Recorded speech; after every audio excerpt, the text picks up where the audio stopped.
Bem-vindo, bem-vinda a mais esta edição do Diálogos com o MPPE, o nosso programa de entrevistas do Ministério Público do Estado de Pernambuco. Nesta edição nós vamos tratar de um tema delicado, mas de suma importância, principalmente nesse momento em que estamos passando, que é o isolamento social devido à pandemia da Covid-19. Nós vamos falar sobre crimes contra a dignidade sexual de crianças e adolescentes. Para falar conosco a respeito, nós vamos falar com um promotor de justiça que trabalha na área da proteção à criança e ao adolescente com relação a essa parte criminal, Dr. Salomão Ismael Filho, que muito nos honra com a sua presença. Muito obrigado por falar aí um pouco a respeito desse tema delicado, porém importante aí para abrir os olhos da sociedade. Bem-vindo. Muito obrigado, Rafael, pelo convite e pela oportunidade de estar aqui conversando com você e com os espectadores, né, com a população de Pernambuco, sobre esse tema tão importante, né? Muito bem, doutor. E antes da gente começar propriamente a nossa conversa, o bate-papo aqui, eu queria compartilhar para quem nos assiste com o senhor também um vídeo sobre o caso da menina Araceli. Araceli Cabreira Sanches Crespo era uma menina brasileira nascida em São Paulo e filha de um espanhol e uma boliviana. Morava com sua família numa cidade do estado do Espírito Santo, quando no dia 18 de maio de 1973, aos 8 anos de idade, não voltou da escola. Dada como desaparecida, as buscas foram iniciadas. 6 dias depois, seu corpo foi encontrado. Pois é, doutor, um caso que choca, né, que deu origem aí, justamente, o caso da Araceli deu o pontapé inicial para se pensar melhor nas políticas públicas de combate aí aos crimes contra as nossas crianças e adolescentes. Doutor, passados aí esse tempo, em mais de 40 anos, o senhor avalia como atuante na área, sobre essa área criminal, né, que houve mais mudanças, tendo em vista também o ECA, que completou aí 30 anos, né, agora, nesse ano, houve mais mudanças ou retrocessos em relação no que a lei exige de proteção aí das nossas crianças e adolescentes quando se fala em crimes contra a sua dignidade sexual? Olha, Rafael, eu creio que houve mudanças para melhor, né, na legislação, e tem havido, né? Tudo um processo gradativo. Veja que a própria Constituição de 88, ela diz expressamente que a lei punirá severamente, não é só não é só a punição, é a punição severa, o abuso, a exploração e qualquer tipo de violência contra criança e adolescente. Então, eu vejo que a legislação ela tem sido endurecida ao longo dos anos, as penas, não é? Evidentemente que não basta só o aspecto de você aumentar a pena, você tem que ter todo um trabalho de prevenção, porque a gente não quer a punição pela punição, a gente quer evitar o crime. Isso é que o principal objetivo, é que esse crime não aconteça, evidentemente. Mas se acontecer, quem praticou, não é? E quem tem inclinações a isso, que busque tratamento, que busque não praticar esse crime de forma alguma, né? E ter a certeza de que, se fizer, ele vai ser severamente. Doutor, eu peguei uma frase do senhor aqui, queria que o senhor analisasse, explicasse o que é que o senhor quis falar a respeito. Foi dito isso durante uma entrevista de uma cobertura nossa da assessoria de comunicação do MP, durante uma das audiências, das várias que todo ano geralmente o senhor promove aí, para realmente, com a rede de proteção, dialogar com os atores, dialogar com conselheiros tutelares, com a rede de saúde e com os demais integrantes, como eu falei, da rede de proteção da criança e do adolescente. O senhor disse à época, em uma dessas audiências, para realmente discutir a respeito do tema, abre aspas, os crimes contra a dignidade sexual das crianças e dos adolescentes, eles são silenciosos, o que dificulta ainda mais a questão da punição. Rafael, em termos de pesquisas recentes, demonstram que as vítimas, pesquisas feitas em Pernambuco, inclusive, que as vítimas, não é, do abuso sexual infantil, mais de 85% delas, elas são vítimas dentro da sua própria. Muitas vezes é um parente, lamentavelmente é um pai, um padrasto, um parente próximo, um tio, um primo, um vizinho, amigo da família.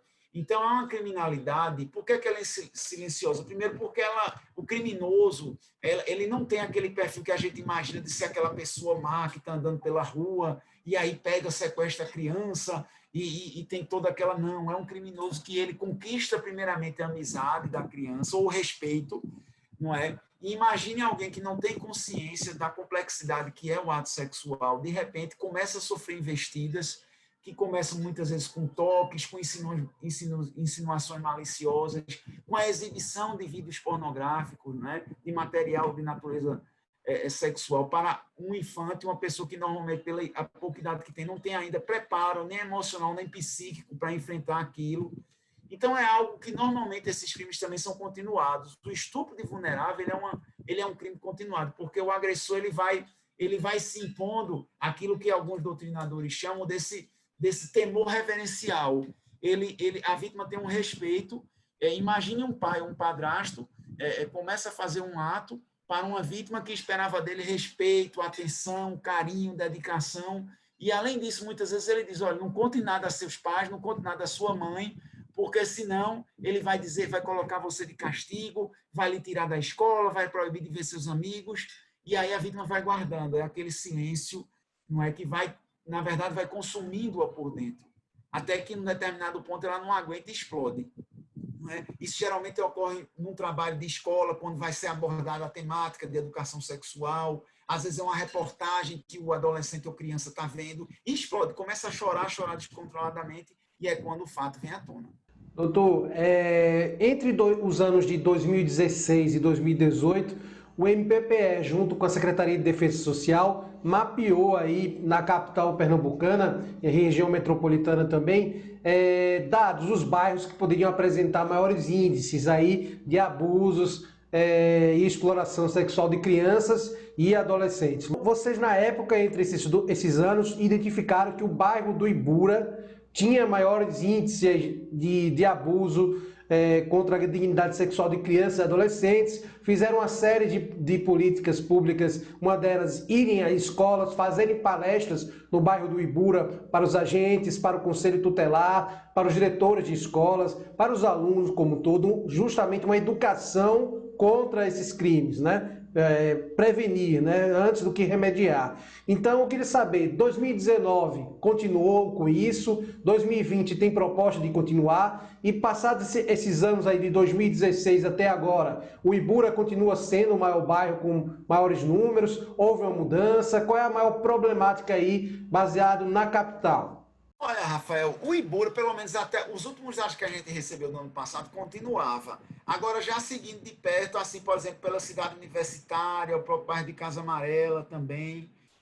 E assim, atrapalhou um pouco essa, vamos dizer assim, porque a gente tinha, de fato, esse projeto social nas visitas às maiores escolas públicas lá do Ibura. Tanto a escola do Estado, estadual, como a escola do município do Recife.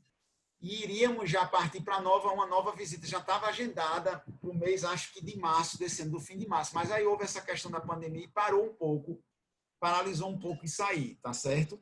Então, assim, a gente está esperando retomar, mas, como eu lhe disse, a expectativa, a gente levou esse projeto para vamos dizer assim, a assessoria de projetos do Ministério Público, né, com apoio do CAUP da Infância e Juventude, do CAUP Criminal também. E a expectativa é que isso se torne num projeto, né? Vamos dizer assim, numa proposta de atuação a ser replicada em todo o estado de Pernambuco. Inclusive aqui na capital, evidentemente, mas também no interior. Então, há a expectativa disso continuar numa perspectiva maior, macro, vamos assim dizer. Lembrando sempre que a gente vivenciou esse ano um ano atípico. Não impediu, porém, que nós deixássemos de fazer.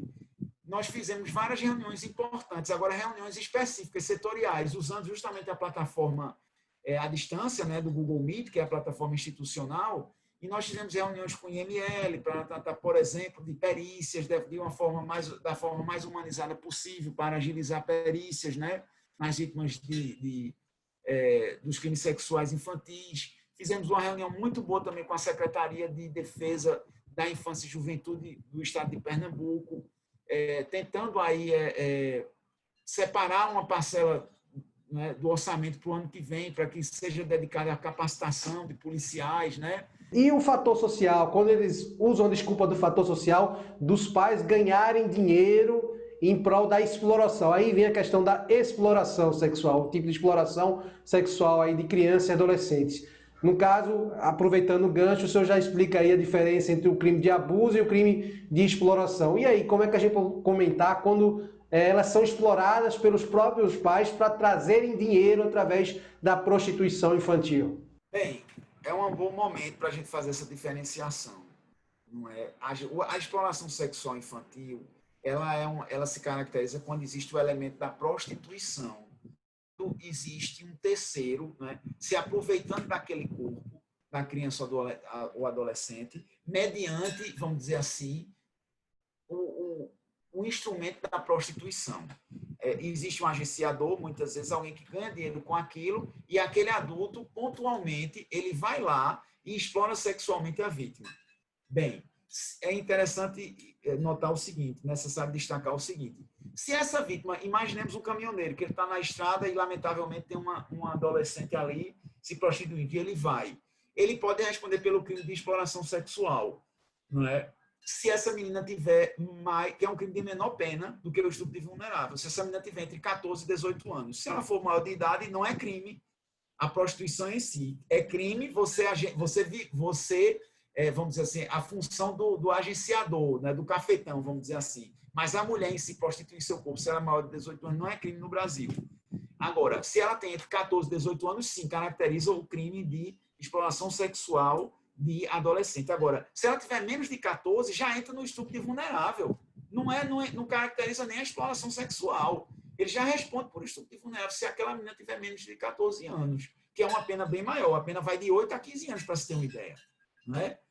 Então, assim, a diferença básica da exploração para o abuso sexual é esse. O abuso sexual é qualquer ato, não é? Quando um adulto, ou mesmo um adolescente mais experiente, ele se aproveita, ele tem alguma vantagem de natureza sexual do corpo da criança ou adolescente sem a presença da prostituição. Ou seja, sem ele estar entregando dinheiro àquela criança ou adolescente para que ela se prostitui. Vamos dizer assim, de modo geral, seria isso. Né? Quando ele apalpa a região genital, quando ele toca com alguma parte do corpo dele no corpo dessa criança com fins de prazer sexual.